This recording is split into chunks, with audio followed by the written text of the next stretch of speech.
नमस्कार दोस्तों, एक बार फिर स्वागत है मेरे YouTube चैनल डॉक्टर अली शाक में आप सबका। जो कि इस समय हम विटामिन संबंधित श्रृंखला पर बात कर रहे हैं, जिसमें कुछ विटामिनों के बारे में आपसे ऑलरेडी प्रीवियस वीडियो में चर्चा कर चुका हूं और आगे भी करता रहूंगा। तो इसी कड़ी में आज हम जिस विटामिन की बात करने जा रहे हैं उसको हम बोलते हैं विटामिन B7। ये वाटर सॉल्युबल विटामिन होता है और इसको बायोलॉजिकली हम बायोटिन भी कहते हैं। विटामिन B7 या बायोटिन, तो ये हमारी बॉडी में प्रोटीन, फैट और कार्बोहाइड्रेट के मेटाबॉलिज्म के लिए आवश्यक फैक्टर होता है। उसके साथ साथ इसका कंट्रीब्यूशन केराटिन एक स्ट्रक्चरल प्रोटीन होता है जिसके द्वारा स्किन, हेयर और नेल्स के लिए हेल्पफुल होता है ये प्रोटीन। दूसरा, इसके अब हम सोर्स की अगर बात करें कि कहाँ से प्राप्त होता है, तो ये वेज और नॉन वेज दोनों तरह की डाइट से प्राप्त होता है। नॉन वेज में आप लिवर ले लीजिए, लिवर में होता है, और एग यॉक यानी अंडे का जो पीला भाग होता है उसमें पाया जाता है। वेज की तरफ आते हैं तो ईस्ट, सीरियल्स यानी अनाज, दालें, मूंगफली, पालक, ब्रोकली और चीज, ये इसके मुख्य स्रोत होते हैं। इनसे हमको विटामिन B7 या बायोटिन प्रचुर मात्रा में प्राप्त होता है। इसका जो डेली रिकमेंडेशन है बॉडी के लिए वो वेरिएट करता है।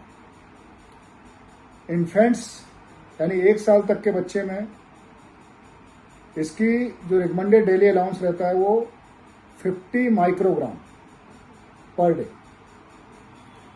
बच्चों में यानी 1 साल से ऊपर के बच्चे होते हैं उनमें आपका 100 माइक्रोग्राम पर डे, और एडल्ट में 100 से 200 माइक्रोग्राम या 150 टू 200 माइक्रोग्राम।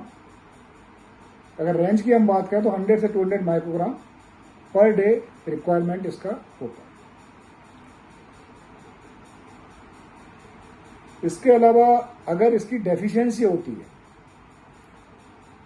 बायोटिन की डेफिशिएंसी अगर बॉडी में होती है, तो सबसे ज़्यादा इफेक्ट स्किन पर होता है। स्किन या स्किन रिलेटेड पार्ट्स यानी कि जैसे नेल, हेयर।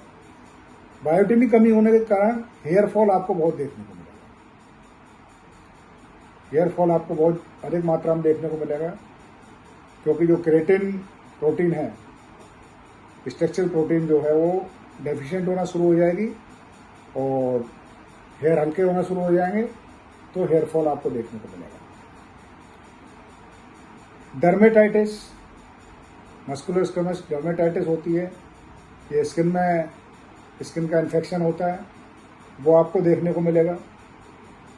इसके साथ साथ डर्मेटाइटिस के साथ साथ आपको भूख ना लगना, मसल पेन होना, और कुछ मात्रा में हमको एनीमिया भी दिखाई देता है, यानी ब्लड की कमी भी हमको देखने को मिलती है। तो मस्कुलो स्क्वेमस डर्मेटाइटिस के साथ साथ भूख ना लगना, मसल पेन होना और एनीमिया होना, अगर ये सारे फीचर हमको दिखाई दे रहे हैं तो हमारे शरीर में बायोटिन की डेफिशिएंसी है।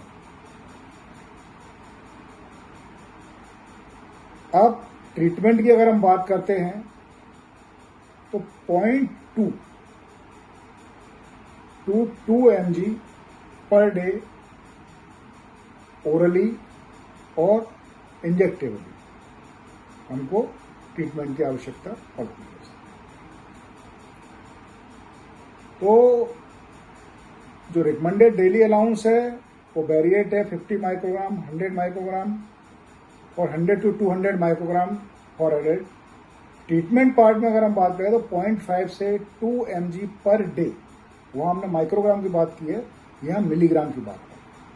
तो 0.5 to 2 mg per day orally भी लेते हैं और इंजेक्टेबल भी लेते हैं, जिससे हमारे शरीर में बायोटिन की डेफिशिएंसी कवर होके फुलफिल हो।